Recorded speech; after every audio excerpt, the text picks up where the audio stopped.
guys, thanks so much for tuning into this episode of Lex Talk. I have here with us today blogger Kiersten Brydie. Hi. How are you, Kiersten? I'm good. How are you? I'm well, thanks so much. So we're just going to go ahead and dive on into it because we have a short amount of time with a lot of information for you guys. First off, tell us about your blog. I have a blog, and it's called Naturally K Biggie. Right. And of course, it started with natural hair and like skin and wellness and things like that. But lately, it's moved into my poetry and just me writing and being able to express myself. Awesome. That's really great. Do you have any health, skin, or any kind of tips that you want to share with the audience regarding? Of course. I would say water.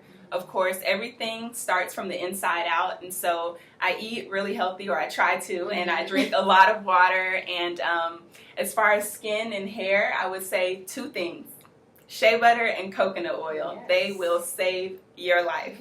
There's so many different products with those two main ingredients in there, so people should definitely go out and buy something and figure out what works for them. Definitely. In regards to water, I know that I'm guilty of not drinking enough water, and it affects like my skin and all that good stuff. So those are really areas that I'm trying to work on myself. Well, I know you're a well-known activist in the area. Do you have any topics or issues that you're really passionate about today? Of course. I am extremely passionate about the Black Lives Matter movement, of course, and police brutality.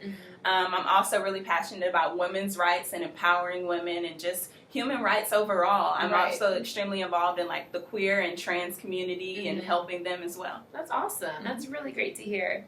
And I also know that you're a part of the executive board of the African American Student Alliance, actually here at Kennesaw State University. Yes. What are your thoughts on the Rachel Dolezal issue or matter?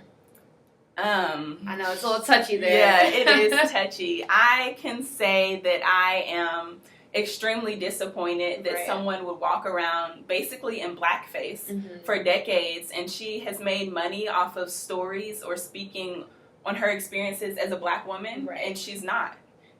So that's to me very infuriating. I understand that. I think we're all waiting on like an official address from her regarding this issue, and just come out and be honest with us. Like, you already been caught. Right. You already been caught. Yeah. Yes. So you might as well just go ahead and just formally address it so we can kind of, figure out how to move on from this issue. Yeah. More recently, there was actually a shooting at Charleston, South Carolina.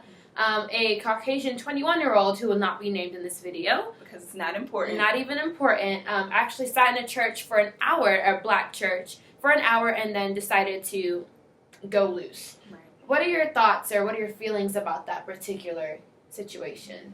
It's hard to express in words. Right. It is so saddening that things like this are still happening in 2015. Agreed. That these terrorist attacks will never be called a terrorist attack, because that's exactly what it was.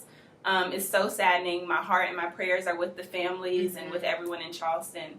That's awesome. Well, we all feel that same way, and my issue with these is the fact that we see different pictures and all over the media about him holding Confederate flags and him wanting to really become a terrorist and start some kind of movement. And it really bothers me that the government is not really addressing it to the proper degree. Yeah, that is really sad, yeah. But if he was a person of color, then that would be a whole nother story. But since he's a young white male... How I like you see it. Exactly. How I like you see it. Well, I know you're such an inspiration to many people here at Kennesaw State University and around the Georgia area, around the Georgia State, I'm sorry. Do you have any inspirational words for people who really do look up to you and what you have to say? Of course. I first want to say thank you guys so much, but I would just say to always be yourself and allow yourself to flourish. I know it's taken me so long to figure out who I am and what I'm really passionate about, so just continue on your journey to self-discovery and love yourself and all that you are. Yeah, I love that. Those are real powerful words. Thank you. Well, thank you so much for coming to join us on Lex Talk this episode, and we'll love to see you guys next week. Bye.